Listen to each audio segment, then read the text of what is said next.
April 2, 1996 Wrestling Observer Newsletter. Preview for Shawn Michaels vs. Bret Hart Iron Man match at WrestleMania. WCW Uncensored receives scathing reviews. One of worst matches ever featured. By Observer staff. Wrestling Observer Newsletter. P.O. Box 1228, Campbell, California 950091228. April 1, 1996. Writing the most momentum the company has had in 4 years, the World Wrestling Federation will present its biggest show of the year this weekend and potentially its best match in its history.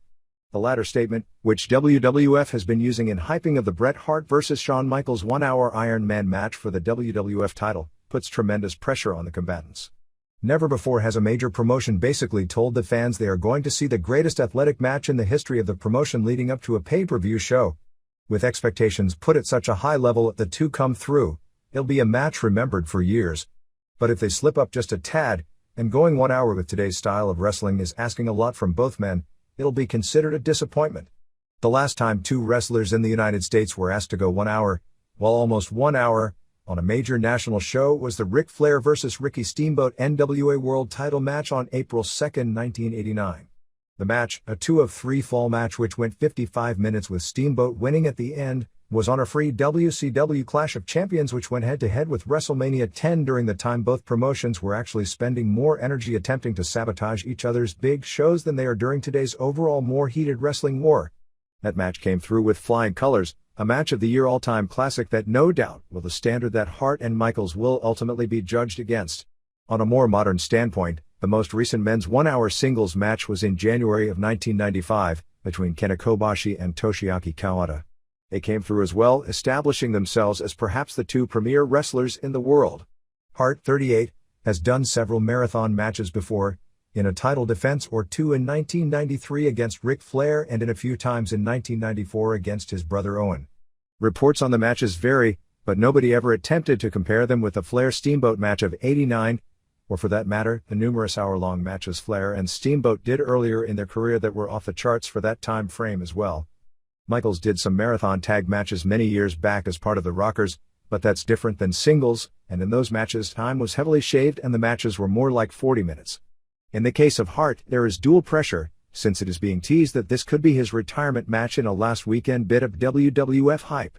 Hart, on the Chet Kopic Sports Talk Show on March 19, hinted that if he lost the match to Michaels, which is the expected result although nothing is 100% until it happens, that he would consider retiring, a statement that was obviously a well-planned-out part of the storyline that was played out big over the weekend on WWF broadcasts. If Hart were truly retiring for good, the hype would be considerably different than this, but the nature of the actions of the promotion of this are somewhat similar to how they handled Hulk Hogan in 1992. Before that WrestleMania, they teased strongly it would be his retirement, saying he'd make a decision that night, and then failed to deliver the payoff, as the show finished not only without a clean victory, but without the Hogan announcement. Hogan took a sabbatical largely so all the heat on him would dissipate and he could begin anew many months later. With Hart there is no outside heat and he wasn't caught somewhere with his pants down or speaking with a forked tongue so to speak, but he's talked about getting into acting. The original speculation that he would be leaving for a regular role in Lonesome Dove, which he has appeared in several episodes of already, may have fallen through since the show has been cancelled. There has been considerable debate over Hart vs. Michaels dating back months to when the decision was originally made to put Michaels over. Supposedly, and it is widely believed, that was either the main reason or one of the reasons for Bill Watts falling out with Vince McMahon just a few weeks after being given the booking position last year. Watts was a proponent of Hart over Michaels as long-term champion, and as the story goes, McMahon was a proponent of Michaels, now 30.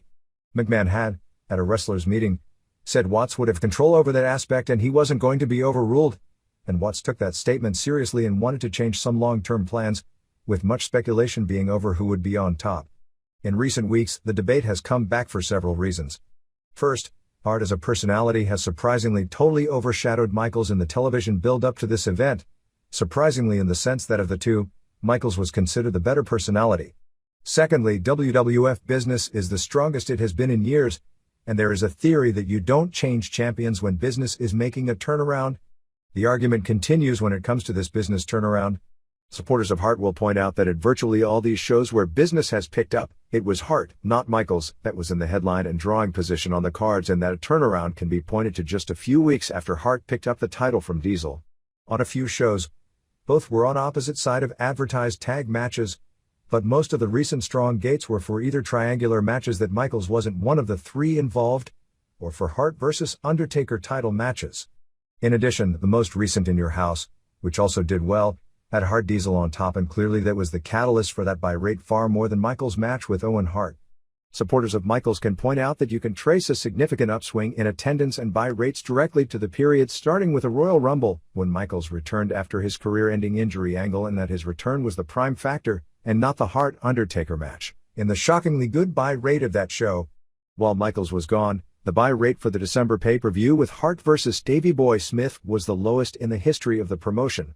In most arenas, Michaels' reaction has been the best of anyone on the show. And while Hart may be his equal or even his superior when it comes to matches on pay-per-view shows because Hart has better psychology and a better flair for the dramatic, on a nightly basis, Michaels puts on better matches. Either way, this is a match of two wrestlers who are at the top of their profession, with a few weeks of rest leading up to the match to heal up any minor hurts, get into top cardiovascular condition, in the biggest match of each's respective careers on the most hyped show of the year in their country. They are in the spotlight in some ways like never before, and will be given all the time and probably more time than they'll ever need to put on their best match. Years ago in hyping WrestleMania, there was a slogan that WrestleMania was what the world was watching.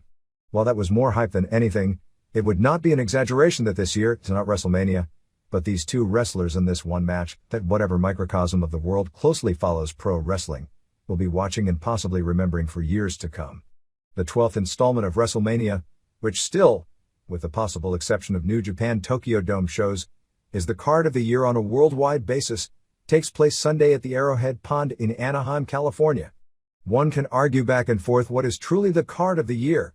The Tokyo Dome shows draw more people live and do millions at the live gate. WrestleMania will have far more viewers paying because of pay-per-view and at total gross dollars, produce more revenue, although a large share goes to the cable companies. WrestleMania also has the edge in that the WWF has more television outside its base country than New Japan, thus has far more international interest. The Tokyo Dome shows, since pro wrestling is more popular in Japan than the US, have far more general public interest within their country. The Iron Man match in a sense shows a 180-degree change in the WWF's philosophy from the first WrestleMania, back in 1985. In 1996, the company is putting arguably its two best in-ring performers and putting them in the situation to have a classic match. The wrestlers, both of whom would be considered in the junior heavyweight division by Japanese standards, are the focal point of the show due to their in-ring ability. At the first WrestleMania, the focal point of the show were the celebrities Liberace, Mr. T, Muhammad Ali, Billy Martin, and Cyndi Lauper, with the idea that being associated with them would bring a celebrity rub-off on Hulk Hogan and Wendy Richter, primed to take pro wrestling to a new level. It worked wonders with the former and really didn't work at all with the latter, who is now a wrestling trivia question. That first WrestleMania, on March 31, 1985 in Madison Square Garden, was the show that made the WWF. Before the days of pay-per-view, there actually was some pay-per-view of the first WrestleMania, but it was very limited to the point it was almost insignificant. McMahon went the boxing route and attempted a national closed-circuit show, and it may be accurate to say he was rolling the dice with his entire company's future on this show. The only previous pro wrestling attempt at doing this, 9 years earlier for a mixed match with Ali against Antonio Inoki, was largely a box office flop. 1 week before the first WrestleMania, it appeared to largely be a flop in the making as advances were poor in most locations. After running around canceling many buildings and putting on what is probably still the greatest week of hype in the history of this industry, the show came through as a financial success. An aesthetic success? It depends upon what one was looking for.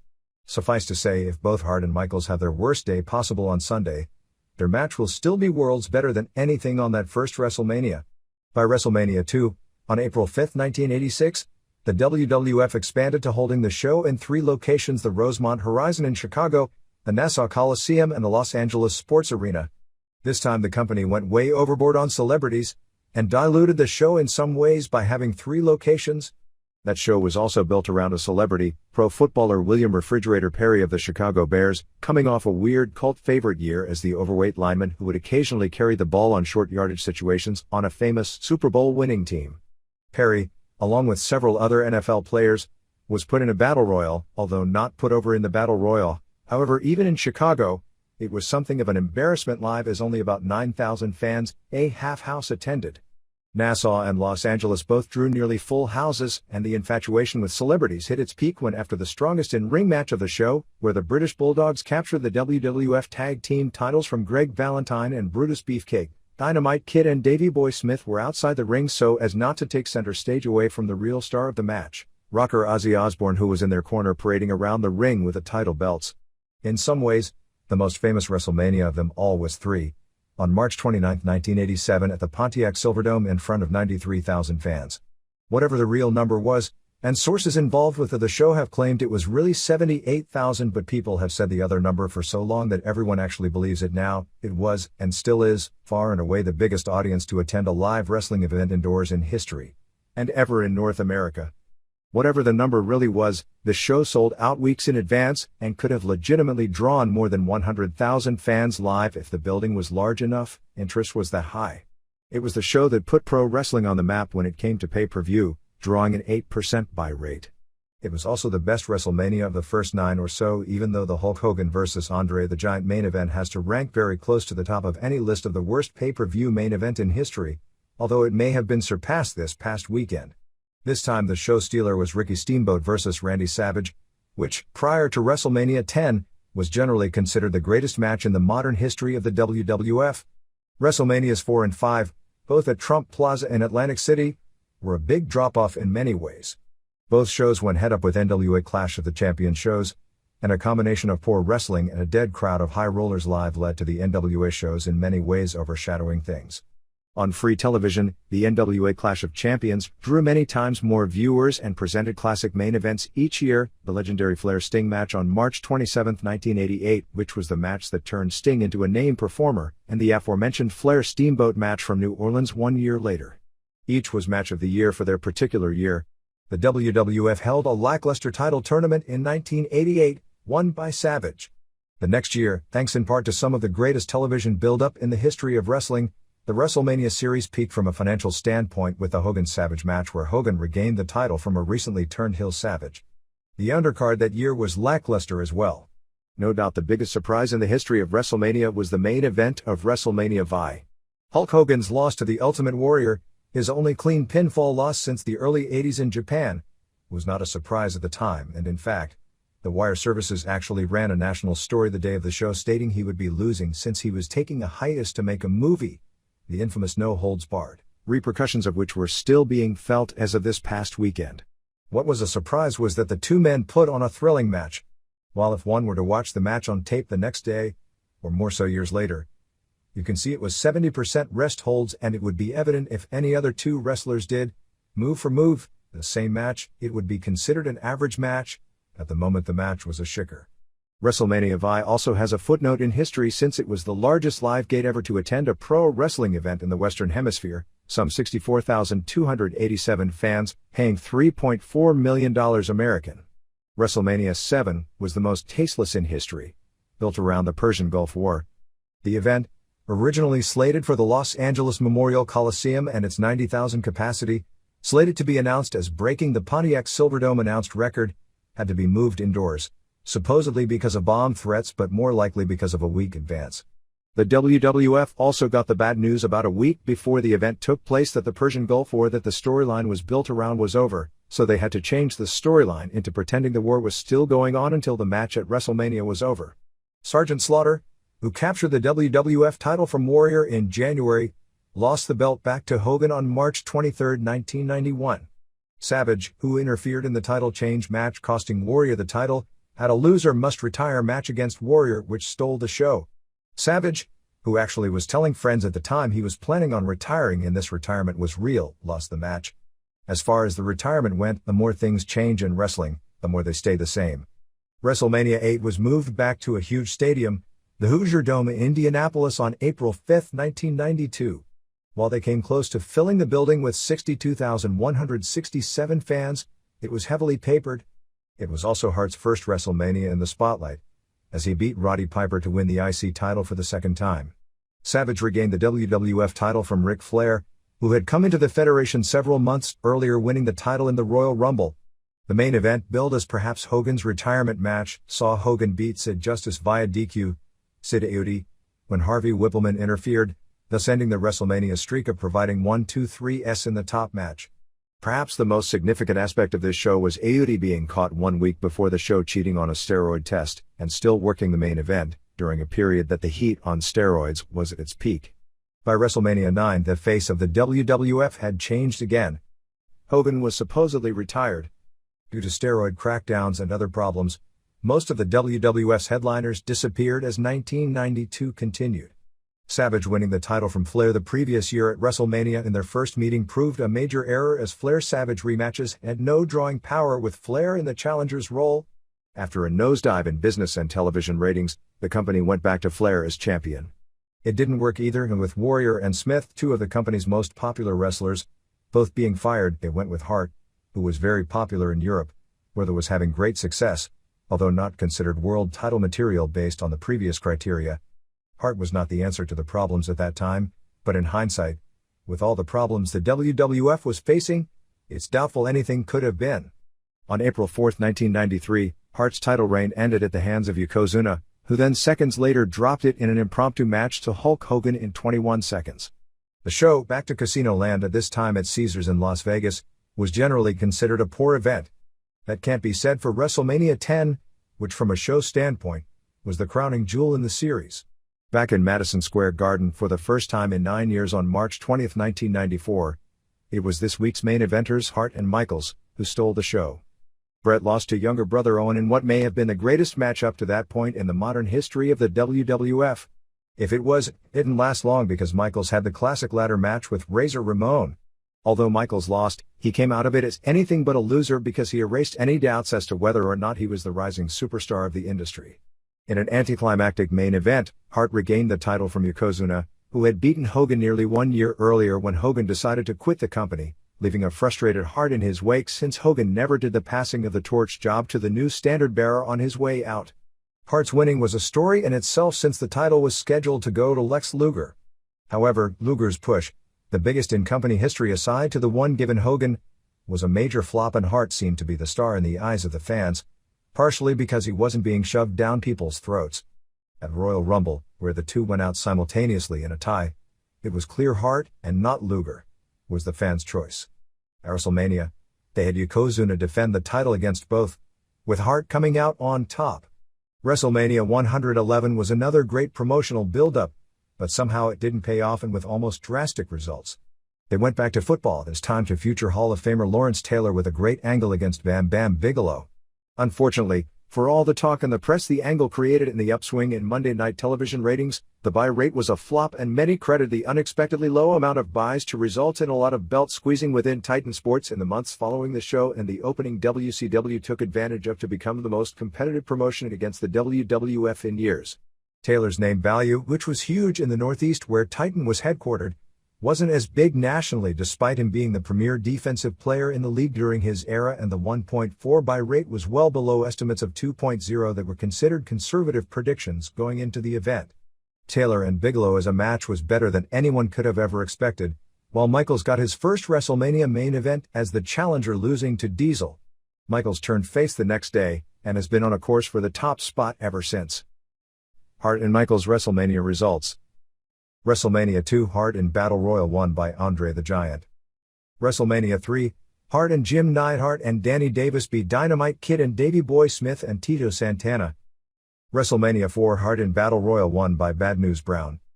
WrestleMania 5, Akeem, One Man Gang, and Big Boss Man Bubba Rogers beat Michaels and Marty Jannetty. Hart and Jim Neidhart beat Greg Valentine and Honky Tonk Man. WrestleMania 6, Hart and Jim Neidhart beat Nikolai Volkov and Boris Zhukov. Pat Tanaka and Akio Sato beat Michaels and Jannetty Core. WrestleMania 7, Michaels and Jannetty beat Barbarian and Haku, Meng, Nasty Boys beat Hart and Neidhart to win WWF Tag Team titles. WrestleMania 8, Michaels beat Tito Santana. Hart beat Roddy Piper to win IC title. WrestleMania 9, Tatanka beat Michaels Core, so Michaels kept IC title. Yokozuna beat Hart to win WWF title. WrestleMania 10, Owen Hart beat Hart. Razor Ramon beat Michaels in ladder match for IC title. Hart beat Yokozuna to win WWF title. WrestleMania 11, Hart beat Bob Backlund in I Quit match. Diesel beat Michaels to retain WWF title. WCW Uncensored on March 24 from the Tupelo, Mississippi Coliseum received blistering reviews. Many wrote and faxed in that they believed it to have been the worst pay-per-view show in history. For a show that had 3 matches out of 7 that were good, that's a harsh review and one I can't go along with. However, the main event may go down as the worst main event in pay-per-view history. It was a fiasco on more different levels than the number of levels of cages in the stage area. The show drew about 9,000 fans, roughly 100 shy of capacity, with 7,300 paying $104,000. As a live crowd, it showed an increase over Uncensored last year in the same building. However, the main event, a not well thought out 2-on-8 match involving Hulk Hogan and Randy Savage, turned out to be even worse than one would have figured going in, and going in people were expecting the worst. The rules of the match were never explained, and in hindsight it appears because nobody had figured them out. On one television show they said the match would be held in the Triple Tower of Doom, a contraption Kevin Sullivan came up with nearly 8 years ago for a pay-per-view event. By the TBS show the day before the event, fans were told it would be a 4-deck cage, complete with trapdoors, and it was emphasized that Brian Pillman would be part of the heel team, plus they would have a surprise mystery man to finish out the squad, as the plans from the previous weekend were changed once again. As it turned out, despite spending the better part of the Saturday show building the match around Pillman being there, he wasn't, and the 2 slots were taken by Meng and the Barbarian. Reports were that Pillman couldn't make it due to medical complications stemming from his throat surgery the previous week, and WCW was aware of it by Thursday afternoon. When the WCW Saturday night show was taped on Wednesday night, they weren't aware Pillman wasn't going to be there, although it's not clear whether they actually informed him that he was going to be announced as being in the main event before taping the interviews announcing it to the world. When Pillman informed the office the next day he wasn't going to be there, they had 2 days to make whatever edits were necessary to not false advertise, but aired the show as is anyway. Then, after spending the Saturday show hyping Pillman as the main last-minute thrust for late buys, on the Sunday main event show, being done live, they never once mentioned Pillman wasn't going to be in the match as advertised. Even WWF couldn't resist making remarks about bait and switch on PPVs the next night on Raw. On Nitro the day after the show, Eric Bischoff gave as a lame reason for Pillman not being there that he refused to team up with Kevin Sullivan, so Pillman wasn't buried on the air for not being there as some had speculated would happen since there was heat regarding it. The rules were explained that Hogan and Savage would have to beat everyone on the heel team in order to eliminate them. What happened was something different. The cage was 3 decks, and with no mat on the top 2 decks. This made it very difficult to get good footing or take meaningful bumps. Thus, even with Ric Flair and Arnold Anderson on the top level, the action was horrible. But once they had powder thrown in their eyes, and no pinfalls, they were temporarily eliminated, and things got worse. At one point Hogan, Savage, Kevin Sullivan and Lex Luger left the entire cage area. What's the point of a cage if everyone can easily get out? And went to the original ring, and had several minutes of generally bad action. And then Jeep Swenson, with his 3rd ring name of the week, this time called the Ultimate Solution, and the former Zeus who took Hogan and Savage back into the cage. By this point the match, a nightmare from the start that seemed to never end, got worse. Swenson and Zeus lived up to all expectations that they didn't have clue one, and there was a lot of controversy both among the wrestlers and from the outside regarding the newcomers. Some saw it as living proof of a double standard on the steroid issue, as if there is any standard at all to begin with. The WCW wrestlers have been told to get off steroids as its company policy, and many have gotten off steroids. More and more see company policy as not being the same for all concerned. Others, forgetting that issue, felt using 2 guys with absolutely no ability and putting them in a pay-per-view main event was bad for a company in which numerous wrestlers with the company can't even get on a pay-per-view show. If the show doesn't do well in the buy rate, which given how hot pro wrestling is right now, is very unlikely, there would be heat on Hogan since he pretty much put it together on his own. But many people, Hogan included, deserve heat for the lack of organization, the bait and switch tactics and the overall awful product quality as it concerns the main event. All things being considered, the show probably deserves a thumbs down, although I'd rate it as close to a thumbs in the middle because of the Regal Finlay match. Although the Road Warriors match to me was the best match on the show, the Regal Finlay match, because of its legitimate brutality, was so unique that it was hard for me to be as negative as most regarding the show as a whole. But the show was built around the cage gimmick and the main event, and even if the undercard had been good, and it was closer to average, there was no excuse for what they put on as a main event. AJL, Jerry Lynn, upset Dean Malenko, Dean Simon, in 320 when Malenko went for a Rana and JL didn't roll all the way over with it and got the pin. The winner of this match was to advance in the Cruiserweight tournament, Perplexing enough as it is, since Shinjiro Otani already holds the title and got a shot at the US title the next night. Good but too short. Out of 11 matches on the show, this was one of only 2 that actually had a clean as a sheet non-interference non-foul ending. 2 stars. B. Jim Duggan pinned Bubba Rogers, Ray Traylor, in 3:20. BK Wall Street came to ringside with Duggan's 2x4 and gave it to Bubba. As Bubba and ref Nick Patrick wrestled over the board, Duggan taped his fist and KO'd Bubba, getting the 3 count. Bad and thankfully short. 1/4 of 1 star. C. Dick Slater pinned Alex Wright in 1:55. Medusa was chasing Colonel Parker around ringside and this distracted Wright. This gave Slater the opening to clock Wright with his cowboy boot and score the pin. Dud. D. Rick and Scott Steiner, Robert and Scott reached Steiner, went to a no contest with the Nasty Boys, Brian Yandrasovitz and Jerry Saganaj, in 5:19 when the Road Warriors interfered, attacking both teams. Crowd was into the match while it lasted. Outside interference was getting old already, and we hadn't even started the pay-per-view. 2 stars. 1. Conan Charles Ashenoff retained the U.S. title, pinning Eddie Guerrero in 1827. This was a match killed by announcers who hadn't familiarized themselves with what these guys do, which, since Guerrero has been around for so long and Conan is U.S. champion, is no longer something that should be excused. They did some nice wrestling early. Crowd was more into Guerrero but cheered Conan as well. As they were doing submissions, the announcers didn't explain what was going on, including ignoring a camel clutch, a longtime Guerrero and Santa family finisher that was invented by Eddie's father, and a heel hold. It appeared Conan got tired and did a lot of cheerleading. The match picked up at 11:30 with Guerrero doing an awesome plancha off the top to the floor. Conan used his finisher, which can be called the Niagara Driver, Splash Mountain or KBT Bomb, but the announcers didn't call it anything or emphasize that Guerrero kicked out of Conan's finishing move. Conan hit a tope. Guerrero used a superplex off the top for a near fall.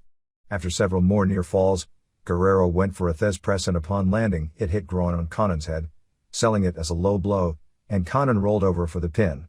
Finish was weak and the announcers tried to sell it as Conan doing it intentionally, even the next night, which, if that was the idea, meant they screwed up the finish because based on what happened, it was Guerrero who crotched himself rather than whether Conan overtly or accidentally did it.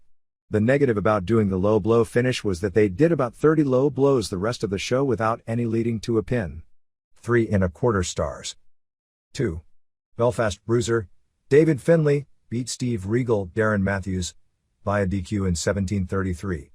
Tony Schiavone made a comeback on this match as he got it over as being brutal, even though a lot of what was taking place would go over the heads of many if not most viewers. This was a super stiff All Japan Impact type of match, with no hot moves, no build or psychology and a horrible finish. It really wasn't an entertaining match, but on a believability scale it was more believable than almost anything you would ever see in the US short of a UFC match, and it was more brutal than most of them. Not that this is a match of the year, but it is a must-see match. The two, who have wrestled against each other for years, in fact, Finlay is Regal's favorite opponent, just pounded the crap out of each other. Finlay's offense was the most believable in North America. At one point Bruiser threw a punch to Regal's nose which broke his nose and pretty well messed up his face, and he may be needing surgery. Regal was bleeding from the nose heavily when Bobby Eaton and David Taylor interfered for the DQ. After the match, Taylor slapped Finlay incredibly hard. 3¼ stars. 3. Colonel Parker, Robert Welch, pinned Medusa, Deborah Michelli, in 3:47 in a man versus woman match. Parker was announced at 197 pounds, a weight he probably hasn't seen since early high school. He's a lot closer to 297. For what it was, given the limitations of Parker's character, it was entertaining, although it would be impossible for the two to have any kind of a match. Medusa couldn't even keep a straight face after her first arm drag. Parker wound up going up for a slam, taking a few drop kicks off the ropes, and finally went up for a German suplex. Slater kicked Medusa's leg out as she held the bridge and Parker rolled over on her for the pin. 1 star. 4. Booty Man, Ed Leslie, pinned Diamond Dallas Page, Paige Falkenberg, in what was billed on television as an I Quit match, but it turned out to be a regular match in which Page would retire if he lost. Like anyone is left in the world who believes that one. Page has lost a ton of weight. Actually, the best part of the match was when Page was selling for the Invisible Man outside the ring. Way too long and it got really boring. Finish saw Page go to kiss Kimberly, who was dressed up like a ballerina in a 6th grade play and acting like a 6th grade girl around the ring, saying things like, "I want him to be my boyfriend." Kimberly slapped him, stunning Paige, and Booty hit a high knee which was more like a low knee for the pin in 16 minutes. Booty Man then kissed Kimberly and she sold it like it was her first kiss of her life. Even by the standards of pro wrestling, this angle is the most unrealistic thing in the world. Dud. 5. The Giant Paul White pin Loch Ness Monster. Giant took one great bump, which supposedly wasn't planned. Loch Ness is the worst, but I think this is the last we'll see of him. -1 star. 6. Sting, Steve Borden, and Booker T. Booker Huffman beat the Road Warriors, Joe Laurinaitis and Mike Hegstrand, in 29:33 of a Chicago street fight. It was pretty wild for the first 10 minutes. The match fell apart in the second part as the Warriors, particularly Animal, appeared to blow up and they all seemed to get lost. Somehow they got their second win because it picked up at the 20-minute mark. The match told the story that Sting and Booker T functioned as a team since Booker T needed a win to get a tag title shot later. It also elevated Booker T, and his brother as well, because he scored the pin over the Road Warriors at the end and in some ways was the most impressive wrestler in the match. Twice Sting left and went to ringside, once bringing back a chair, and once bringing back 2 brooms. Finally at the 25-minute mark, Booker T left, but threw up his hands signaling he had enough.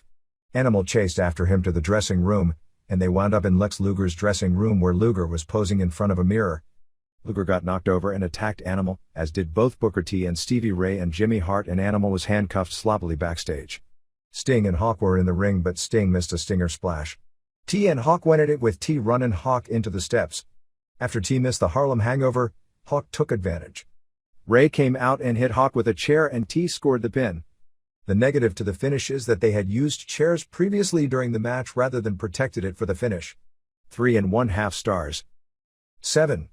Hulk Hogan, Terry Bollea, and Randy Savage, Randy Poffo, beat Meng, Yuli Fifita, and Barbarian, Sinvalehi, and Ric Flair, Richard Fliehr, and Arnold Anderson, Marty Lunda, and Kevin Sullivan and Lex Luger, Larry Fole, and Z Gangsta, Tom Lister, and Ultimate Solution, Jeep Swenson, in 25-16.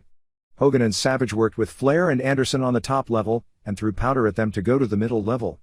There they faced Sullivan, Luger, Meng, and Barbarian. They locked Meng and Barbarian in half of the middle level cage, and then the other 4 wound up in the wrestling ring. Finally Jeep and Zeus, who weren't even there at the beginning, Schiavone kept asking where Jeep, Zeus and Pillman were, still hinting that Pillman would be there even though he wasn't, taking the bait and switch well past any point of sensibility, showed up. They dragged Hogan and Savage into the bottom level of the cage and it only got worse since they can't work. Somewhere while all this was going on, Meng and Barbarian were let out of their cage and simply walked backstage. Finally Sullivan, Luger, Flair and Anderson were in the bottom cage so it was 6-on-2. Jimmy Hart gave Luger a loaded black glove and he went to hit Savage, who ducked, and then he held up, then changed his mind and KO'd Flair for the pin. -3 stars. The humorous backstage note on the show was that when the show started, Flair, Heenan and Okerlund still hadn't arrived. The story is that they got lost trying to find Tupelo from coming in at the Memphis airport the day of the show. Usually everyone gets in a day early for pay-per-view events, but Flair had some kind of a commitment the night before, and since he's a pro, nobody ever worries about him. That's why Lee Marshall opened the main event show, and when Okerlund finally appeared about 15 minutes into the show, he had done a rushed makeup job, why Bobby Heenan wasn't in a suit, and why at the end of the show Tony Schiavone made a crack about not to get lost wherever they were going, and why Flair missed the first heel interview during the main event show. The tentative lineup for the first post-WrestleMania WWF pay-per-view show, the In Your House show on April 28 from Omaha, consists of Shawn Michaels vs. Diesel, presumably for the WWF title, Bulldust vs. Ultimate Warrior, presumably for the IC title, Bodydonnas vs. Godwins, presumably a tag team title rematch, Vader vs. Razor Ramon, presumably Ramon getting destroyed on the way out, Undertaker vs. Mankind, who is expected to get involved in the Undertaker-Diesel WrestleMania match, and Savio Vega vs. Davey Boy Smith. Diesel's contractual obligations to the WWF extend past the May 26 In Your House pay-per-view shows, so I'd presume the Diesel blow-off wouldn't take place on this show and instead they'd built up for a return blow-off match on that show. 1 or 2 of these matches may wind up being dark matches, and if the past is any precursor, it is likely the card will change. Nevertheless, on paper, if they air the WWF title match, the IC title match and Vader Ramon, and if Undertaker and Mankind's angle is strong enough, this should draw another good buy rate. By midway through the second day of ticket sales on March 26, the show had already sold 1,910 tickets for a $35,000 advance.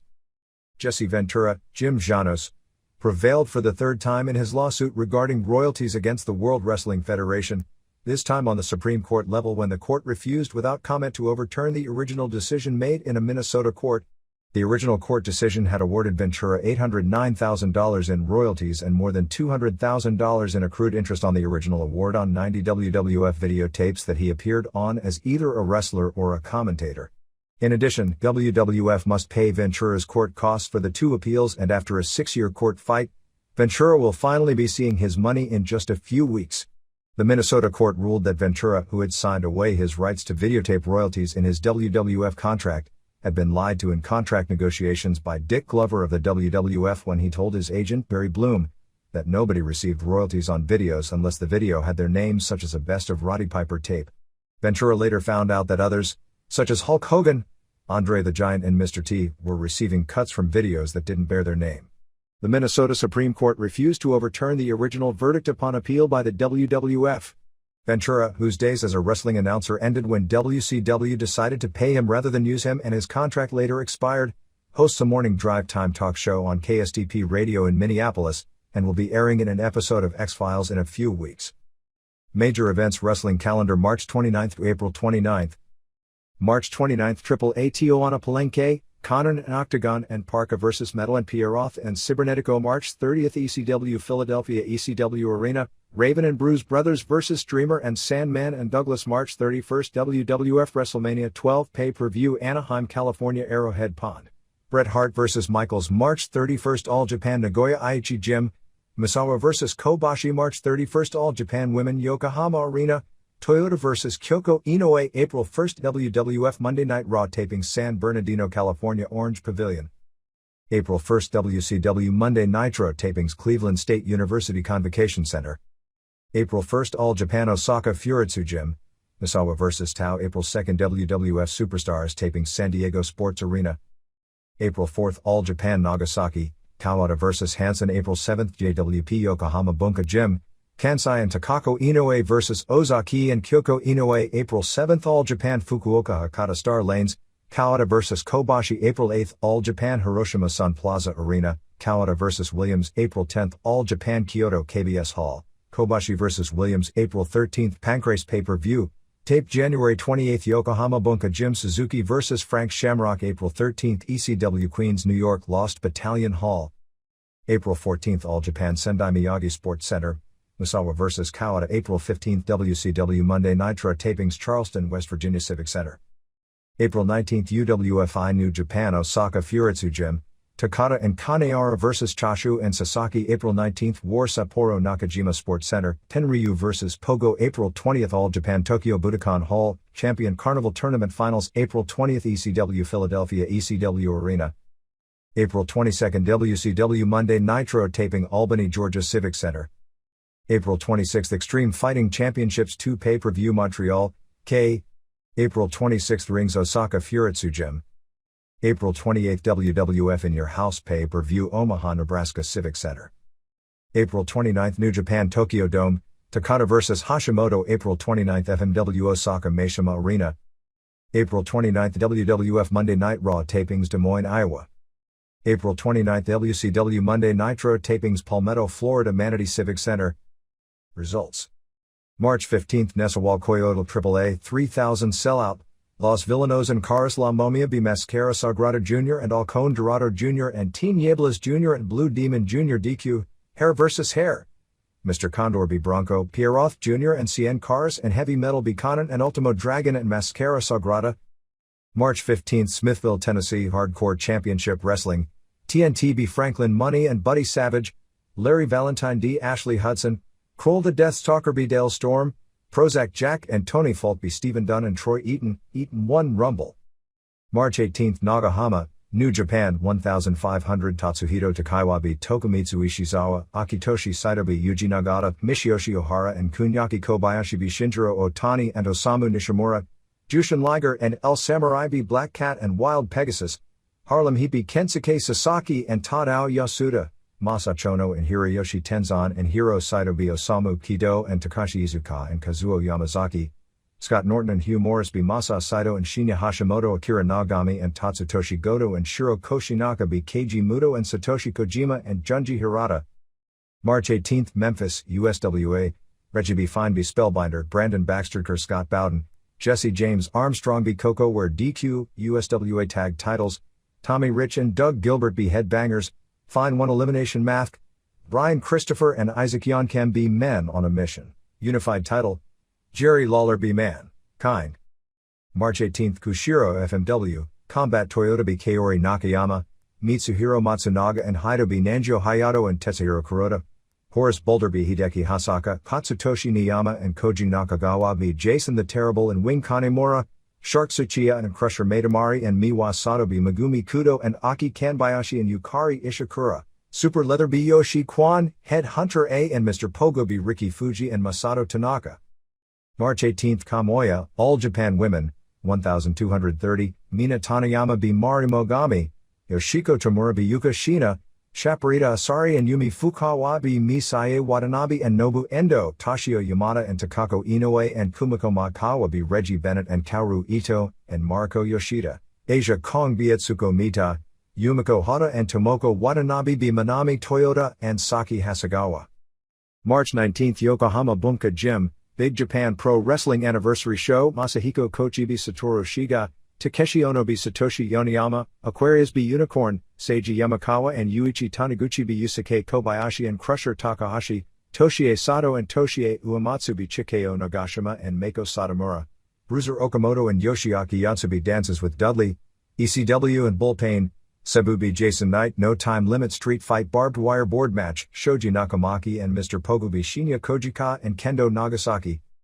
March 19, Toyohashi, War, 1200, Damien be Takashi Okamura, Masayoshi Motegi be Battle Ranger, Lance Storm be Masaaki Mochizuki, Ultimo Dragon and Yuji Yasurioka be Geto and Lion Do Chris Jericho, Big Titan and Dr. Luther, Len St. Clair, be Osamu Teitoko and Arashi, Koki Kitahara and Nobutaka Araya be Hiramichi Fuyuki and Jado 2035. March 19, Hiraizumi, Michinoku Pro, 218, Wellington Wilkins Jr. NC Yonegin, Arrow Flash and Pantera be Grand Naniwa and Super Delphin, Shiryu and Men's Tao and Dick Togo be Nao Hiro Hoshikawa and Tiger Mask and Grand Hamada. March 20th Nagoya Aichi Gym, New Japan, 11,000 Sellout, Black Cat be Yutaka Yoshi, Akitoshi Saito and Tatsutoshi Goto and Kengo Kimura be Tokumitsu Ishizawa and Yuji Nagata and Osamu Kido, Jushin Liger and El Samurai be Koji Kanemoto and Tatsuhito Takaiwa, Hiroyoshi Tenzan be Osamu Nishimura, Kazuo Yamazaki be Masa Chono, Scott Norton and Hugh Morris be Tadao Yasuda and Keiji Muto, WCW Cruiserweight title deciding match, Shinjiro Otani be Wild Pegasus to win title, IWGP Tag titles, Shinya Hashimoto and Junji Hirata be Harlem Heat, Satoshi Kojima and Takashi Iizuka and Kensuke Sasaki and Riki Chashu be Michiyoshi Ohara and Akira Nagami and Kunyaki Kobayashi and Shiro Koshinaka. March 20th Augusta, Georgia, WCW Saturday Night Tapings, 400 halves, 300 paid.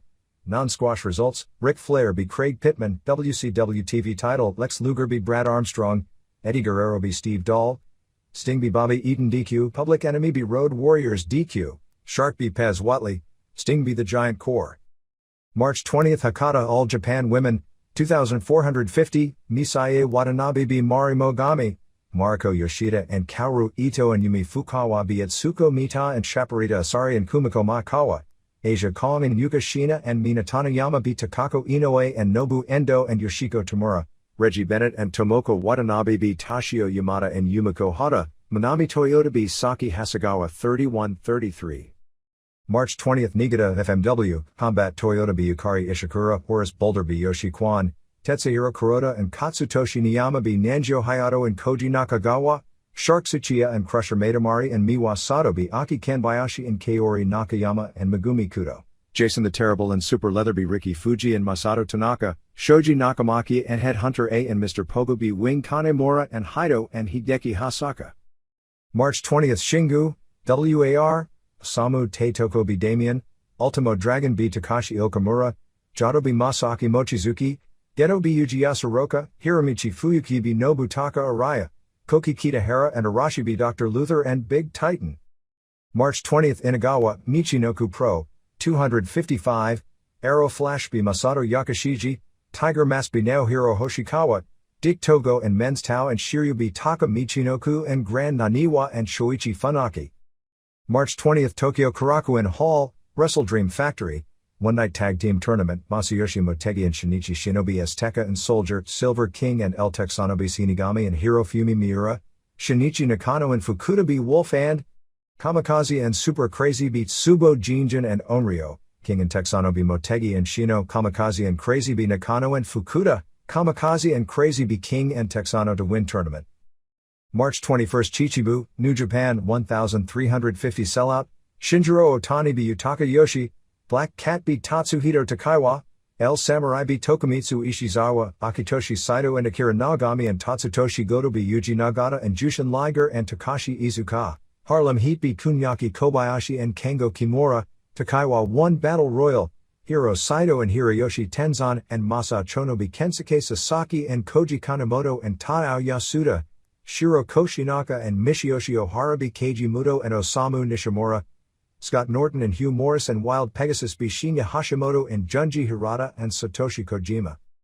March 21st Oashi, WAR, Lance Storm be Battle Ranger, Ultimo Dragon be Masayoshi Motegi, Osamu Teitoko and Koki Kitahara be Takashi Okamura and Masaaki Mochizuki, Lionheart be Yujiyasu Ryoka, Nobutaka Araya be Arashi Geto and Jado and Hiromichi Fuyuki be Damien, and Dr. Luther and Big Titan. March 21st Toru Oaka FMW Tetsuhiro Kuroda be Nanjo Hayato, Combat Toyota be Aki Kanbayashi, Joustin the Terrible be Yoshi Kwan, Miwa Sato and Crusher Matamari and Shark Tsuchiya be Kaori Nakayama and Yukari Ishikura and Megumi Kudo, Super Leather be Koji Nakagawa, Street Fight, Headhunter A and Mr. Pogo be Ricky Fuji and Horace Boulder, Barbed Wire Deathmatch, Hideki Hasaka and Haido and Wing Kanemura be Kuroda and Katsutoshi Niyama and Masato Tanaka. March 21st Namioka, Michinoku Pro, 402 sellout, Pantera be Masato Yakashiji, Arrow Flash be Naohiro Hoshikawa, Tiger Mask and Grand Hamada be Shoichi Funaki and Taka Michinoku, Shiryu and Men's Tao and Dick Togo be Grand Naniwa and Super Delphin and Yone Jinjin. March 21st Hamamatsu, Big Japan Pro Wrestling, Shun Matsuzaki be Satoru Shiga, Ichiro Yaguchi be Yosuke Kobayashi, Takeshi Ono be Satoshi Yoniyama, Yuichi Taniguchi and Aquarius be Unicorn and Crusher Takahashi, Bruiser Okamoto be Masahiko Kochi, Yoshiaki Yatsu be Bullpain, Sabu be Dances with Dudley, Thumbtack Street Fight Deathmatch, Jason Knight and Shoji Nakamaki be Seiji Yamakawa and Kendo Nagasaki. March 21st Takayama, All Japan Women, 1620, Mari Mogami be Ko Nomi, Mina Tanayama be Misai Watanabe, Nobu Endo and Yukashina be Yumi Fukawa and Yoshiko Tamura, Reggie Bennett and Kaoru Ito, and Saki Hasegawa be Yumiko Hata and Takako Inoue and Kumiko Makawa, Atsuko Mita be Tashio Yamada, Asia Kong and Shaparita Asari be Mariko Yoshida and Manami Toyota. March 21st Bakersfield, California, Slammers, Dynamite D be Jesus Zapata, Buddy West be Jimmy James, Ombre de Oro Tyrone Little, Jeff Lindbergh be Bruce Bodine DQ. March 22nd Tokyo Korakuen Hall, All Japan, 2100 sellout, Tsuyoshi Kikuchi be Kentaro Shiga, Yoshinari Ogawa be Manukia Mossman, Giant Baba and Rusher Kimura and Mitsuo Momoto be Mighty Inoue and Haruka Eigen and Masa Fuchi, Jun Akiyama be Takao Mori, Stan Hansen be Tamon Honda, Toshiaki Kawada and Ryukaku Izumida be Mitsuharu Misawa and Satoru Asako, Steve Williams and Johnny Ace and the Patriot be Dan Crawford and Doug Furness and Gary Albright, Akira Tao D. Kenta Kobashi 30 minutes. March 22nd Hitachi, New Japan, 1800 Yuji Nagata be Tatsuhito Takaiwa, Black Cat be Yutaka Yoshi Tokumitsu Ishizawa and Shinjiro Otani be Jushin Liger and El Samurai, Kengo Kimura be Hiro Saito, Akitoshi Saito and Michiyoshi Ohara and Kunyaki Kobayashi be Koji Kanemoto and Osamu Nishimura and Satoshi Kojima, Kensuke Sasaki and Keiji Muto and Tadao Yasuda be Scott Norton and Hugh Morris and Wild Pegasus, Masa Chono and Hiroyoshi Tenzan be Harlem Heat, Shiro Koshinaka and Tatsutoshi Goto and Akira Nagami be Shinya Hashimoto and Junji Hirata and Takashi Iizuka. March 22, Morioka, FMW, Combat Toyota B. Yukari Ishikura, Riki Fuji and Yoshi Kwan B. Nanjo Hayato and Koji Nakagawa, Hideki Hasaka and Hido B. Tetsuhiro Kuroda and Katsutoshi Niyama, Miwa Sato and Shark Tsuchiya B. Aki Kanbayashi and Megumi Kudo. Street Fight. Headhunter B. Jason the Terrible Barbed Wire Street Fight. Wing Kanemura and Super Leather B. Horace Boulder and Masato Tanaka.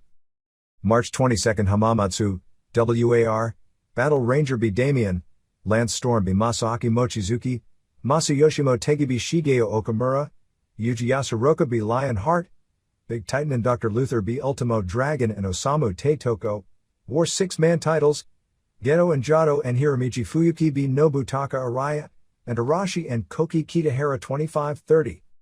March 22, Kasugai, All Japan Women, 1680, Keo Nomi B. Yoshiko Tamura, Marimogami B. Yumi Fukawa, Nobu Endo and Mina Tanayama B. Misae Watanabe and Yukashina, Manami Toyota and Mariko Yoshida and Kaoru Ito B. Shaparita Asari and Tomoko Watanabe and Tashio Yamada, Reggie Bennett B. Saki Hasegawa, Atsuko Mitai and Yumiko Hata B. Kumiko Makawa and Asia Kong. March 22, Nagoya, Big Japan Pro Wrestling, Ichiro Yaguchi and Yosuke Kobayashi B. Masahiko Kochi and Shun Matsuzaki, Takeshi Ono B. Satoshi Yoniyama, Yuichi Taniguchi B. Satoru Shiga, Jason Knight and Unicorn B. Aquarius and Crusher Takahashi, Yoshiaki Yatsu B. Bruiser Okamoto, Sabu B. Bullpain, No Rope Barbed Wire Deathmatch, Shoji Nakamaki and Dances with Dudley B. Seiji Yamaka and Kendo Nagasaki.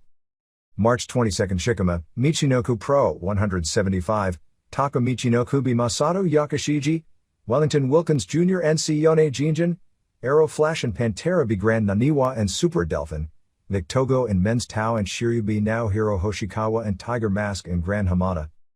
March 22, Yamagata, Tokyo Pro Wrestling, Akihiko Masuda B. Toryu, Keizo Matsuda and Keisuke Yamada B. Rikyo Ito and Shigeo Okamura, Garuda and Gecko B. Shocker and Astro Jr., Takashi Ishikawa and Yoji Anjo B. Masanobu Kurisu and Osamu Teranishi, Hiroshi Itakura and Masashi Aoyagi B. Eddie Jackie and Howard, Mr. Pogo B. Kishin Kawabata, Itakura and Aoyagi B. Matsuda and Yamada Tenakabo AK and Daiko Kubo Benkei and Great Kabuki B. Bloody Bruise A and B and Masked Pro No. 1, Anjo and Ishikawa B. Gecko and Garuda. March 22, Minami Ashikaga, JWP, Saburo and Fuseo Naochi B. Hiromi Sugo and Kandi Akutsu, Hikari Fukuoka B. Hiromi Yagi, Yuki Mizaki and Cutie Suzuki and Devil Masami B. Tomoko Kuzumi and Boyshoi Kid and Dynamite Kansai.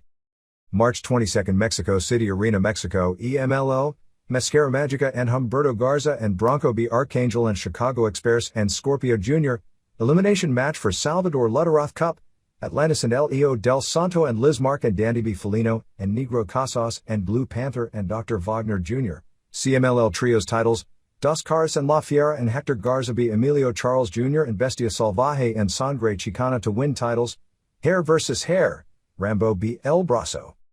March 22, Layton, Pennsylvania, International Pro Wrestling, 725, Bad Crew B. Dino Casanova and Romeo Valentino, Tiny the Terrible B. Half Nelson, Doug Flex B. General Mayhem, Reckless Youth B. Dave Keller, Brick Bronsky B. Frank Stiletto, Public Enemy B. Chaos Incorporated, Bam Bam Bigelow NC 911. March 22, Lindenhurst, New York, Universal Superstars of America, Cousin Luke B. Bulldog Mac, Duke Snyder, Wouldn't He Be Old to Be Wrestling? B. Mangler, Typhoon Kerr, Sunny Beach, Bodyguard for Hire B. Christopher Michaels DQ, Lumberjack Match, Brutus Beefcake B. Greg Valentine, East Village Riot Squad B. Tony Rambo and Mike Norman. March 22, Bellingham, Massachusetts, IWF, 750 Sellout, Brian Walsh B. Chris Duffy, Bulldozer B. James Cody, Tim McNeely. 1 triangular match over Mike Hollow and Russian Mahler, Snooky Fink B. Eugene, Smooth Operator B. Antoine Roy DQ, Doink the Clown, Ray Apollo, B. Bob Backlund. March 22, East Rutherford, New Jersey, Eastern Wrestling Alliance, Damian Stone B. AJ Steele, Bam Bam Bigelow B. Jim Neidhart, Ace Darling and Johnny Handsome B. Steve Corino and Inferno Kid, Johnny Gunn B. Mike Calla, Tommy Cairo B. Keith Scarra, Corino B. Glenn Osborne, Jim Powers B. Devon Storm. March 22, Aptos, California, Pacific Coast Sports, 400, Matt Hyson 1 Battle Royal, Boom Boom Kamini B. Jason Clay, Rick Turner B. Frank Dalton DQ, Joe Applebaumer B. Chris Cole, Cowboy Lang B. Lil Nasty Boy, Michael Modest and Demon Seed and Steve Rizzono B. Mike Diamond and Hyson and Robert Thompson.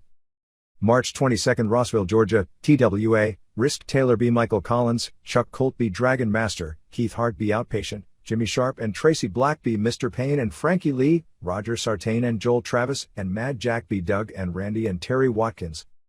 March 22, Gallatin, Tennessee, Indiana, 175. Tim Pritchard B. Kid Sensation, Steve Morton B. Mountain Man, Steve Neely and Shane Morton B. Strictly Business, Giant Scorpion B. Rod Higgs, Kevin the Thumper and Ashley Hudson beat Tony Falk and Contain Cobain.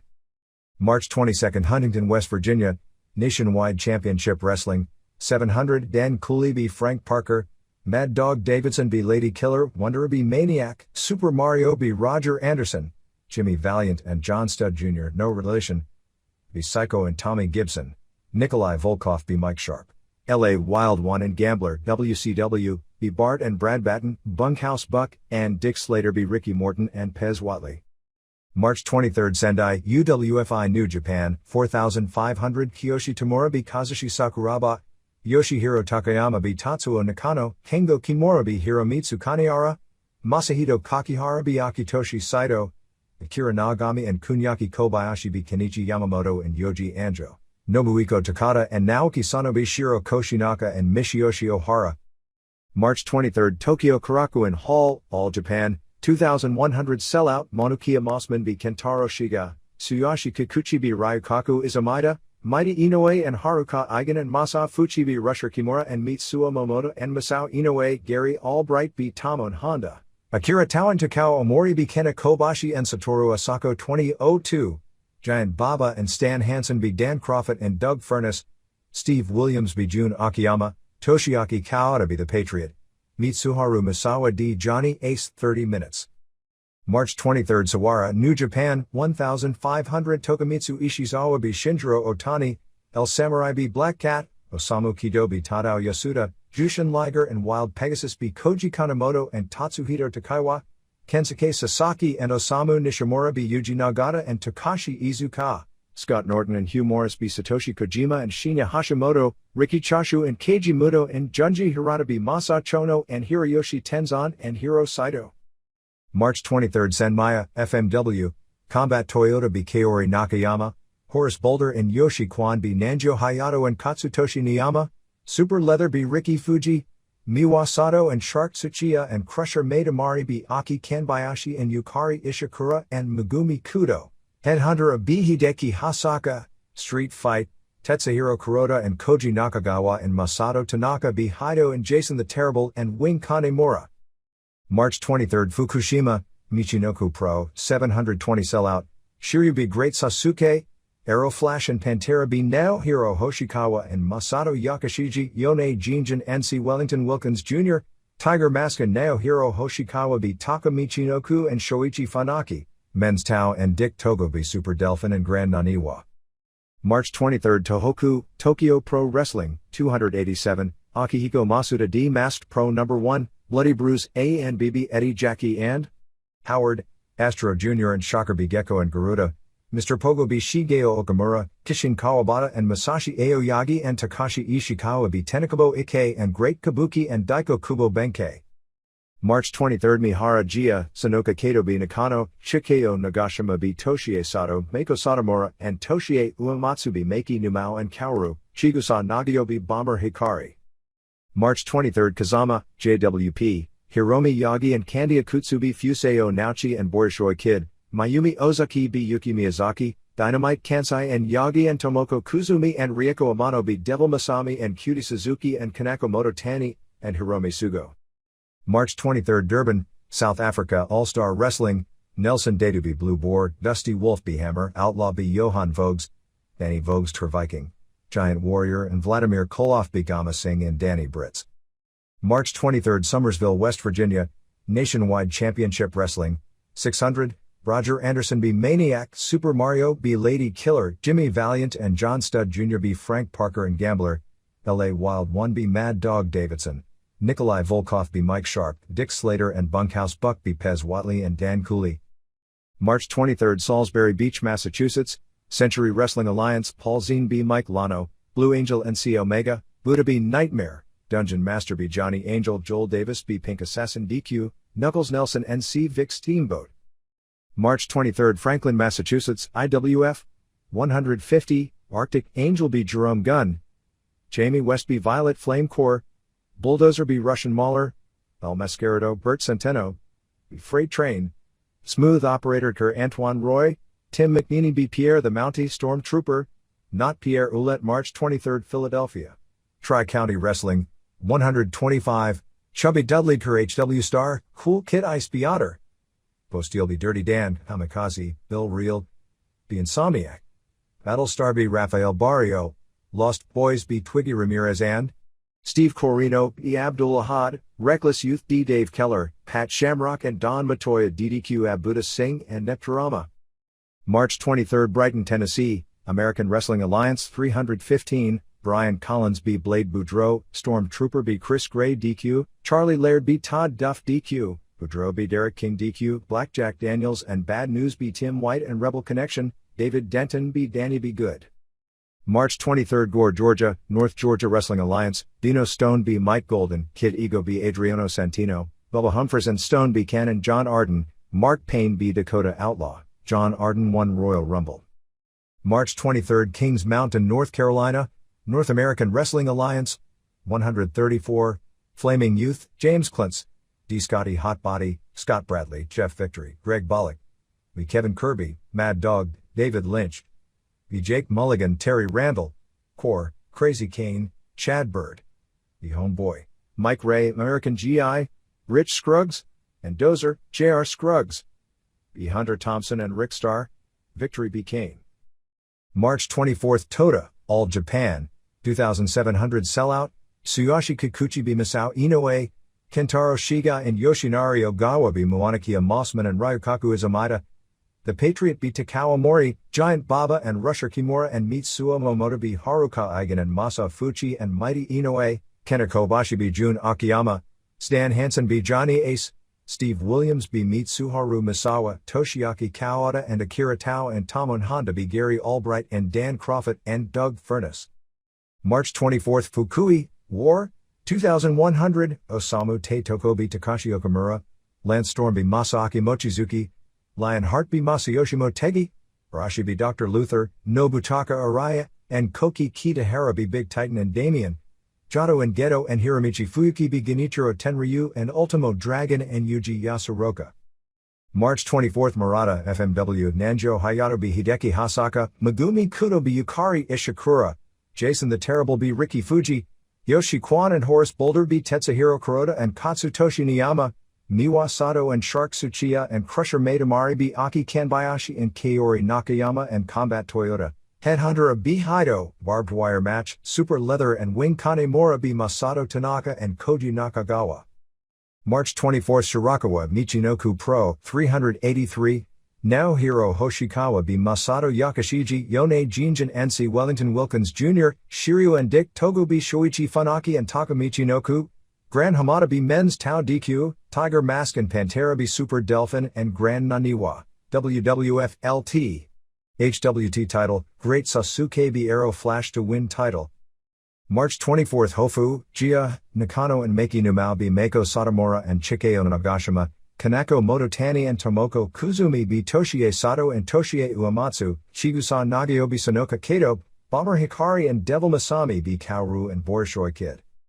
March 24, Kurokoma, All Japan Women, 1,270, Mari Mogami B. Ko Nomi, Misae Watanabe B. Yumi Fukawa, Yoshiko Tamura and Yuka Shina and Kaoru Ito B. Mina Taniyama and Nobu Endo and Kyoko Inoue, Mariko Yoshida B. Kumiko Maikawa, Reggie Bennett and Tomoko Watanabe and Toshio Yamada B. Takako Inoue and Atsuko Mita and Asia Kong, Manami Toyota and Saki Hasegawa B. Shaparita Asari and Yumiko Hata.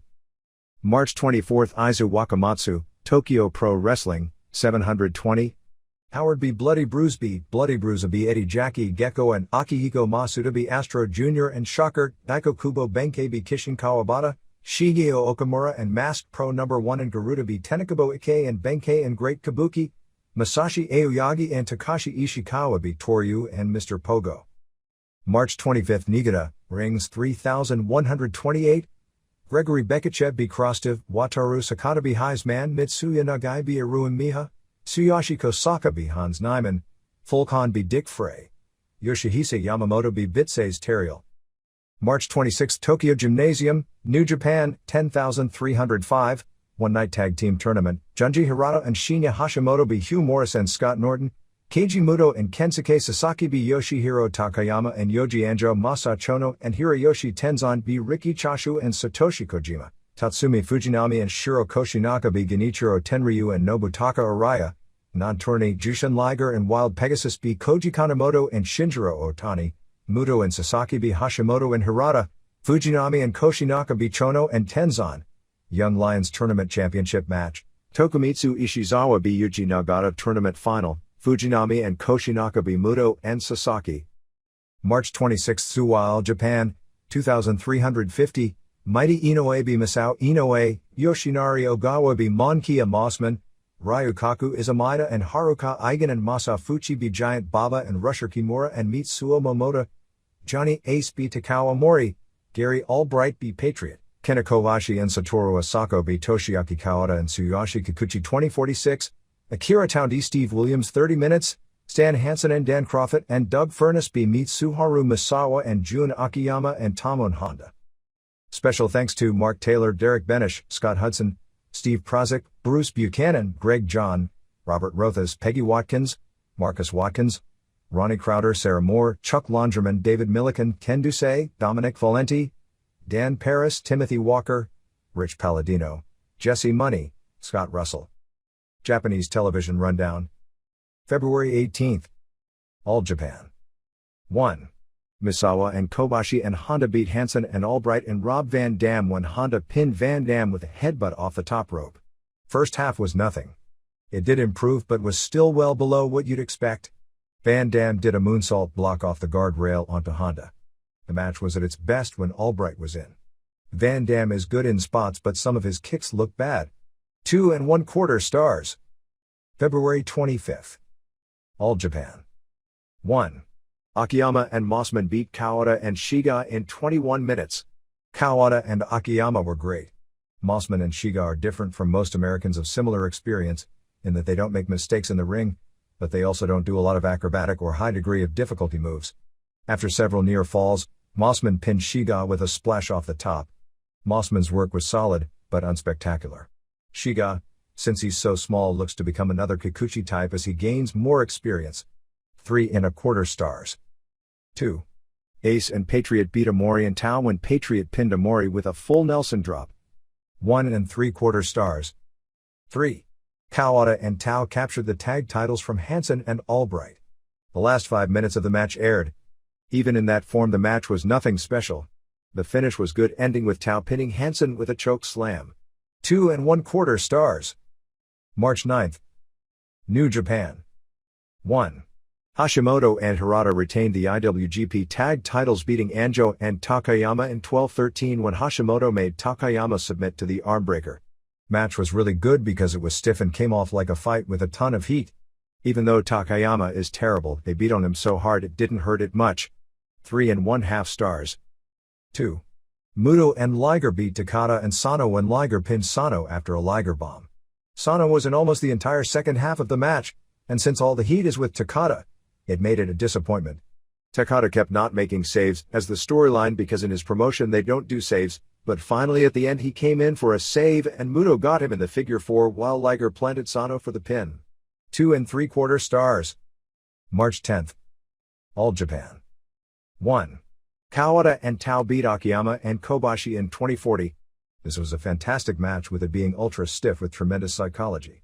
Not a ton of hot moves as compared with the best All Japan matches, but the match incorporated a lot of different styles, and had a great believability factor.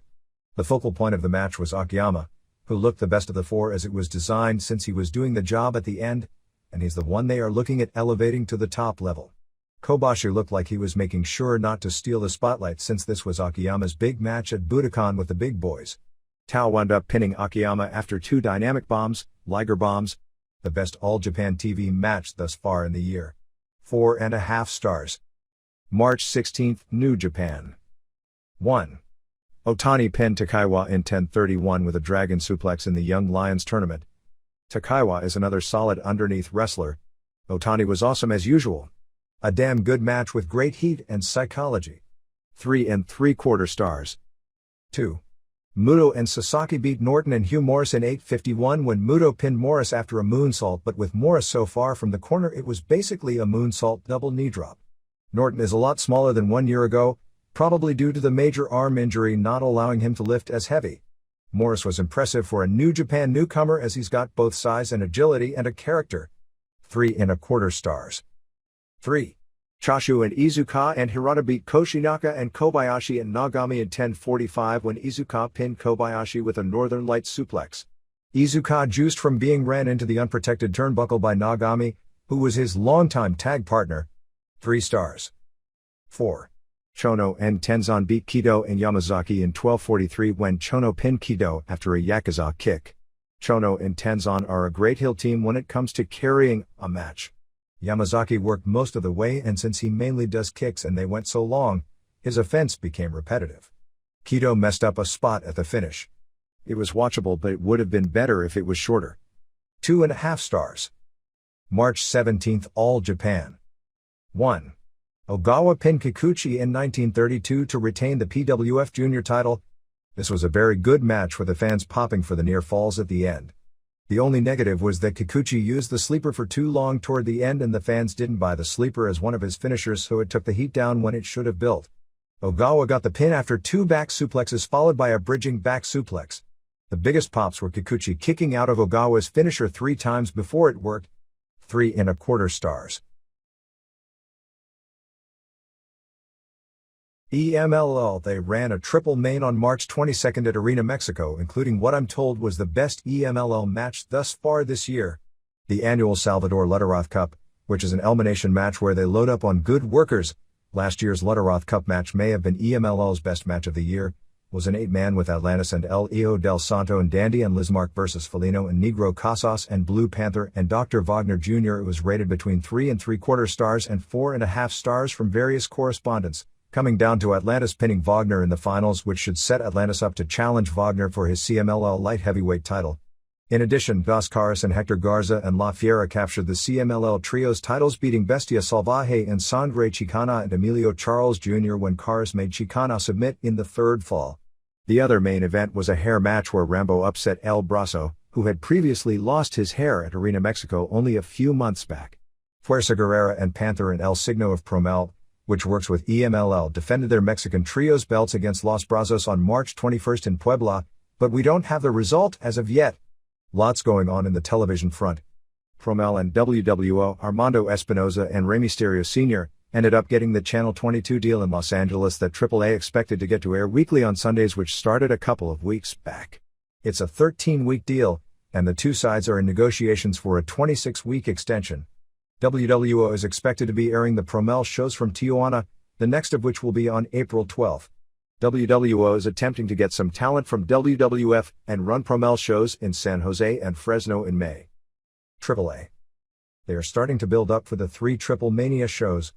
Although everything is subject to change with capital letters and exclamation points, as past history shows us, plans for these shows will change almost on a weekly basis. The working plans are the 3 shows will be in Chicago, Monterrey and at El Toreo in Naucalpan. The working idea for Chicago is a May 11th date at the amphitheater. The Monterrey show will possibly be headlined by a Latin Lover versus Heavy Metal hair match. They are also talking about doing a Champion of Champions Cup tournament in which all the singles champions in all the different weight divisions will be put in a tournament.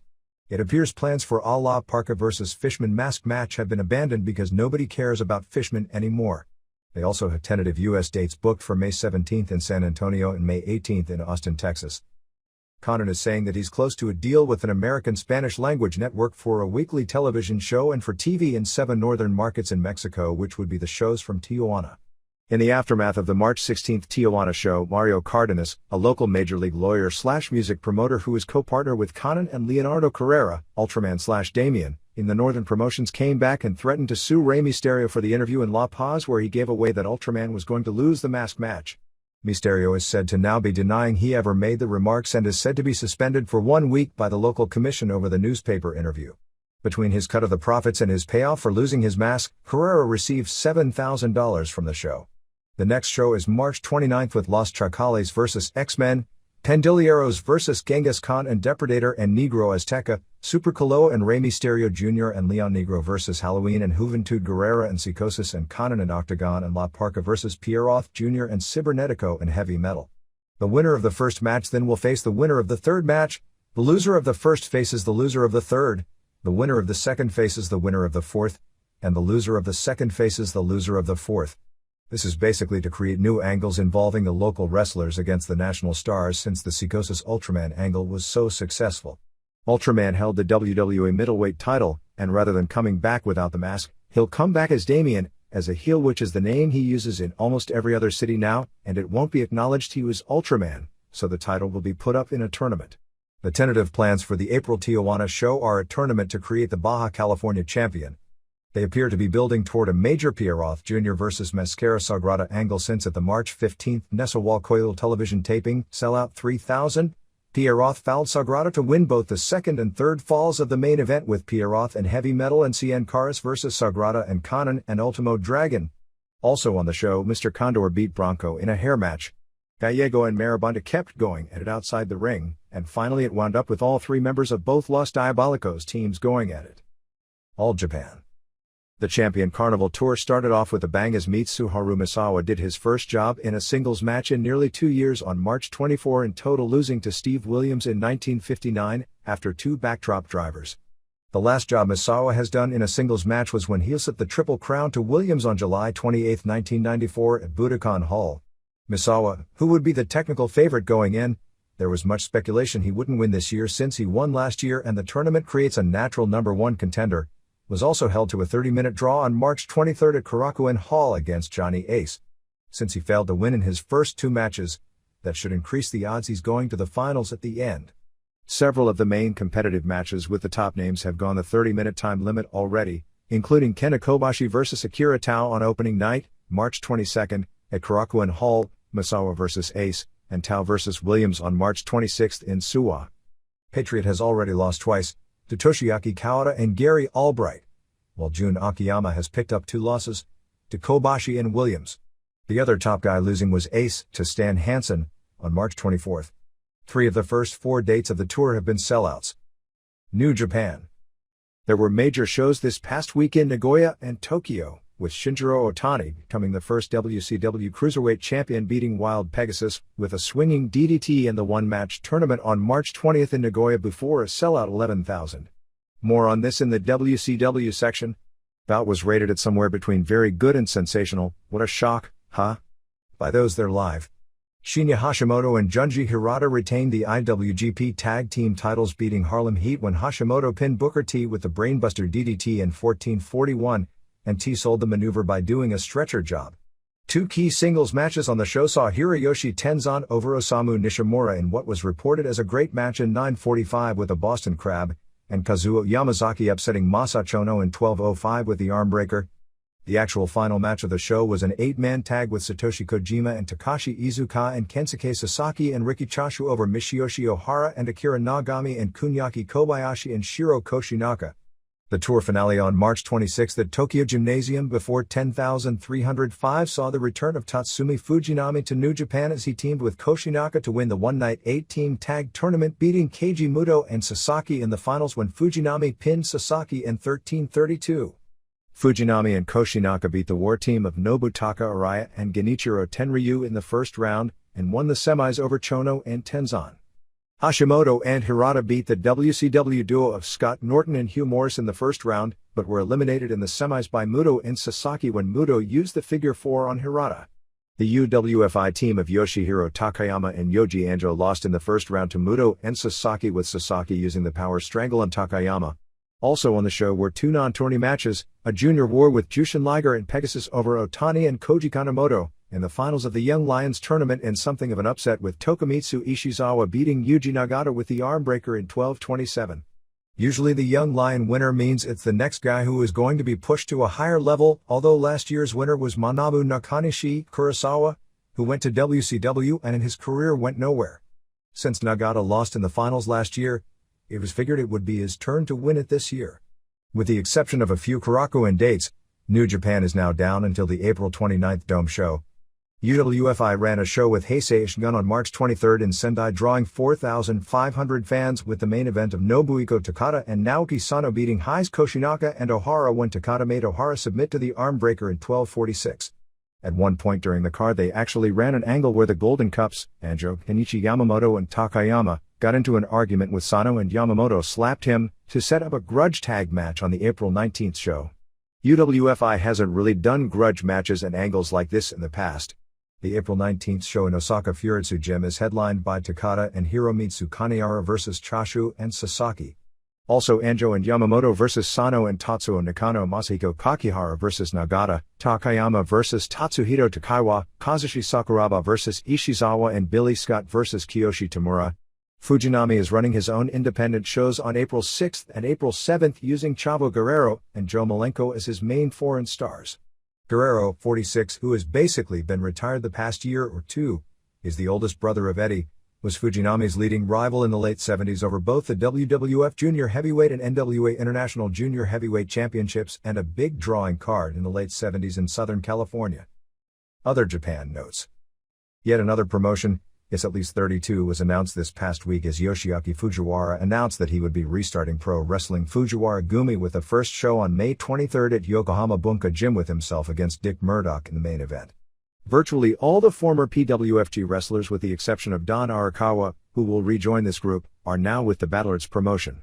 Great Sasuke, who missed most of this past week with an injury, which must have been serious for him to miss any matches, captured the WWF Light Heavyweight title, which had formerly been a title for the UWA promotion in Mexico, beating Arrow Falsh on March 24 in Shirakawa.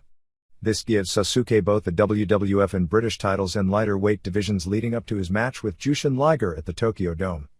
Atsushi Onita held a press conference on March 25 with Combat Toyota telling her that she shouldn't do the explosive barbed wire death match because of the injury risk on the FMW Kawasaki Baseball Stadium show. The whole thing was a work for Onita to get over the danger and for Toyota to say she's going to do it anyway. The biggest AJW show of the week was March 20th at Hakata Star Lanes with Saki Hasegawa's final singles match before her retirement match on March 31st, facing Manami Toyota with Toyota winning in 31-33. Pancrase will be holding two shows on April 7th at Korakuen Hall. The first show will be an 8-man tournament with the first round, consisting of Guy Mesder vs Takaku Fuke, Manabu Yamada, in his first match back after suffering a broken arm that was at one point believed to be career-ending, versus Leon Dyke, Ishiki Takahashi vs Vernon White and Ryushi Yanagisawa vs Larry Papadopoulos, plus a non-tourney main event of Masakatsu Funaki vs Yuki Kondo. The evening show will be the tournament championship and third-place matches, plus Boss Rutan vs Katsuomi Inagaki, Frank Shamrock vs Asami Shibuya and Jason D. Lucia vs Kunioka. This will be the group's final card before its May 16th Budokan Hall event. Without Akira Maeda on the show, rings ran March 25th in Niigata before 3,128, a few hundred shy of capacity, using Yoshihisa Yamamoto on top, beating Bitse's Teriel with the choke sleeper. It was the night to put the Japanese over, since second-year wrestler Tsuyoshi Kosaka beat Hans Nyman, who placed third in the recent Battle Dimension tournament, while Mitsuya Nagai beat Arua Miha, the Russian who won the Russian version of the UFC in a far more grueling, because you had to win something like 8 matches rather than 3 over 2 or 3 days, tourney than even UFC last year. Willie Williams faces Yamamoto in the main event on the April house show, and then the May show will take place in Russia. Dan Severn officially cancelled his appearance on the April 3 IWA show defending his NWA title against Takashi Okano, I believe having something to do with negotiations to join New Japan. Silver King and El Texano, formerly with IWA, have left the group in the Victor Quiñones split and debuted for the Tiny Wrestle Dream Factory promotion on March 20th at Korakuen Hall in a tag team tournament, going to the finals and losing to Native Kamikaze and new AAA sensation Super Crazy. USWA don't have much on the March 18th Memphis show other than Jerry Lawler beat Mankind to keep the unified title on top. Reggie B. Fine surprisingly won an elimination match to earn a title shot with Lawler on the March 23 television show, and Brian Christopher and Isaac Yankem beat Men on a mission. After the match, Yankem turned on Christopher. Don't have a gate but was told it was awful. DG13, who lost a Losers Leaves Town match a few weeks back to Tommy Rich and Doug Gilbert, returned under masks this week as the Cyberpunks, wearing the same outfits they wore a few years back when they toured Mexico for UWA. They also officially brought back Bill Dundee. Booker Randy Hales asked Dundee to come out and said that if Dundee touches him, he'll be banned from the TV studio forever. He told Dundee he was rehiring him because he wanted to see him get his butt kicked and because the wrestlers want him back because they're tired of him showing up at some of the shows and interfering with the matches. Dundee was being managed by Samantha Payne. At the end of the interview, Dundee went to shake Hales' hand and Hales just walked off. Lawler retained his title-beating fine on television for the 521st time. Sid Vicious wasn't around again and there's no mention of him anymore. Former ref Bill Rush worked as TV jobber Kaleidoscope. The Cyberpunks debuted when the lights were turned off in the studio, and when they were turned on, they were there. Naturally, Rich and Gilbert freaked out since they had beaten them in the Loser Leaves Town match. Dundee also came out and said he knew they were Jamie and Wolfie. The lights went out again, and this time when they came on, Wolfie under the hood attacked Dundee and the two brawled on the floor. With Yonkem out of the picture, Christopher went to men fences with Lawler to be his tag partner against Mom and told Lawler to wrestle as dirty as he ever did. The March 25th Memphis card was scheduled as Headbangers vs. Tony Williams and David Haskins, Scott Bowden vs. Brandon Baxter, Miss Texas vs. Tasha Simone, Christopher vs. Mo, Mabel defends the USWA title against Jesse James Armstrong, Rich and Gilbert defend against Cyberpunks and Lawler and Christopher vs. Mo and Mabel in a lights-out match. Yoshi Kwan will return after he finishes his FMW tour. ECW, the television show that aired on March 19th, was among the 3 or 4 best shows in the history of the company, largely due to them airing highlights of Rey Mysterio Jr. vs. Juventud Guerrera from Queens. The entire match from Philadelphia, and the non-wrestling aspect of the show was the Brian Pillman show.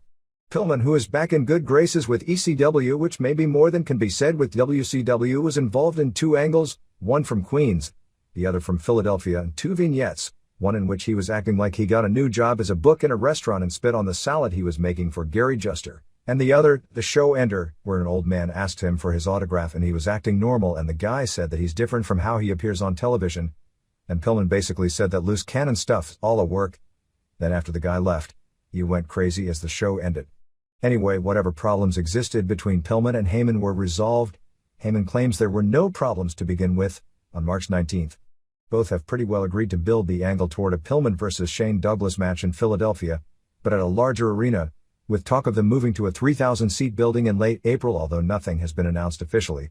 Since Pillman does, in fact, have contractual ties to WCW through the middle of April, for him to work on TV here means it was done with WCW's approval, which means, despite public portrayals to the contrary, the sides are working together at the very least in this specific instance.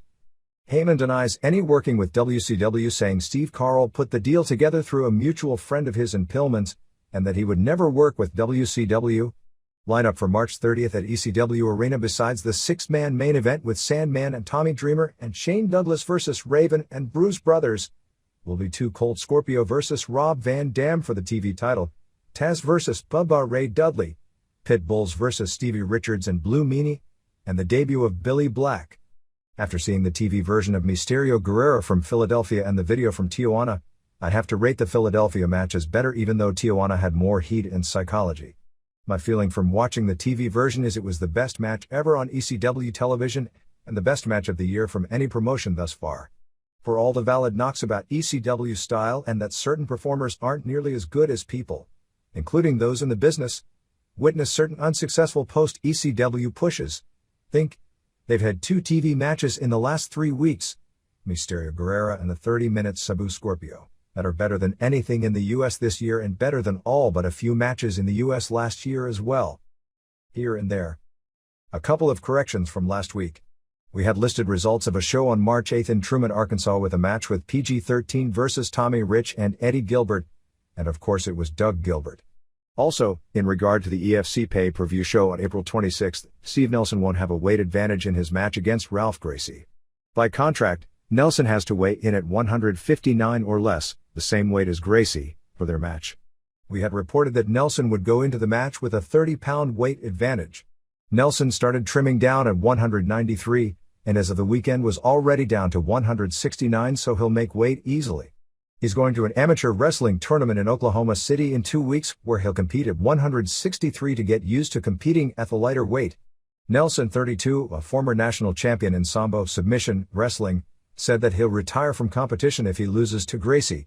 He hasn't been contacted to do any pro wrestling since UWFI became basically a New Japan satellite group and thus had no use for its own foreigners last summer.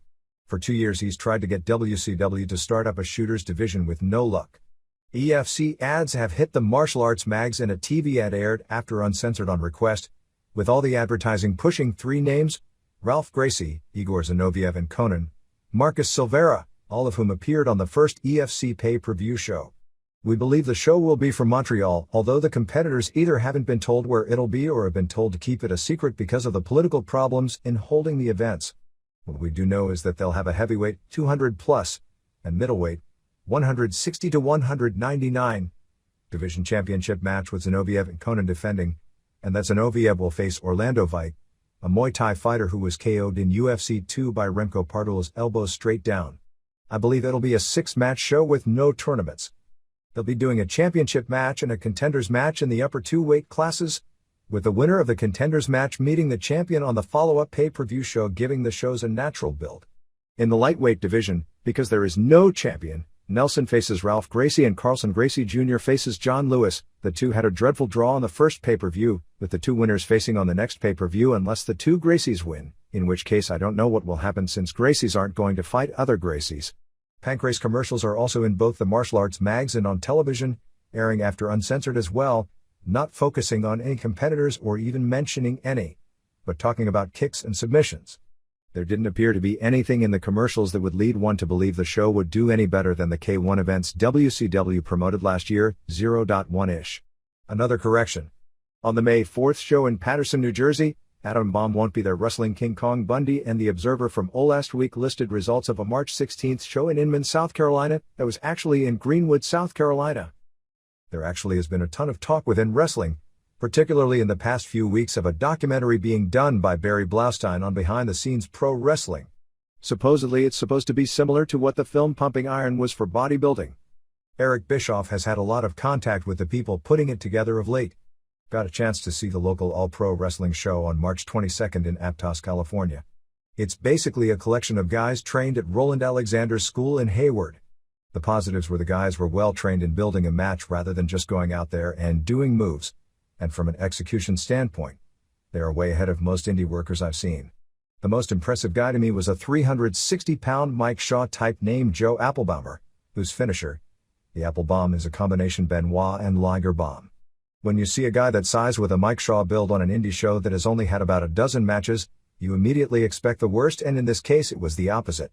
In a battle royal, he was left with Matt Hyson, a Juventud Guerrera-sized wrestler, for the last several minutes, and they worked a totally believable series of spots which the fans totally bought, including the small guy winning at the end. The style was a combination of the Roy Shire style of work I grew up on but incorporating Mexican flying spots. Cowboy Lang, who was in the semifinal of the second live wrestling show I ever saw, 25 years ago, was on the show. After seeing the Mexican minis, it makes the old American midget stuff obsolete, although Lang's opponent, Lil Nasty Boy, did a good job. The negative was that the show lasted about 3 hours, which is too long for a spot show where people aren't into all the angles from television, and the crowd was burned out by the main event. It also appeared that everyone on the show was steroid-free, and they actually talked about that in the program. Gary Woronchik's Midwest Territorial Wrestling, which hasn't run since September, will be doing a show with Border City Wrestling on April 26th in LaSalle, ONT, and running monthly after that, with Scott Damori vs. D. Low Brown on top. An editorial appeared on March 19th in the Chicago Tribune regarding UFC by a Chicago alderman. There is religious pressure being brought on the Chicago City Council to ban UFC in a council meeting this week. Typical knee-jerk reaction from someone who saw the 2020 piece. You can tell by the wording and the points that are taken right from the piece, saying it is a far cry from boxing governed by Marquess of Queensberry rules, which provides formal rounds, 10 counts, weight classes and so on. WWWA on March 30th in Marion City, Pennsylvania, with Tony Atlas vs. Glenn Osborne on top. A correction from recent issues. Mil Mascaras pay for the shows in the small Compton, California arena, capacity only a few hundred, has been $550. Mascaras is asking $1,500 to $2,000 at larger buildings. WCW. WWF. Pretty quiet week since there are no shows until WrestleMania. Since it's the night before the big show and it's a live special, I kind of expect an angle coming out of the Slammies. Goldust appeared on Conan O'Brien on March 21 totally in character. They basically had him come on to Conan, who called security, and he started coming on to them. The whole segment was obviously worked. Bret Hart was on Regis and Kathy Lee on March 26.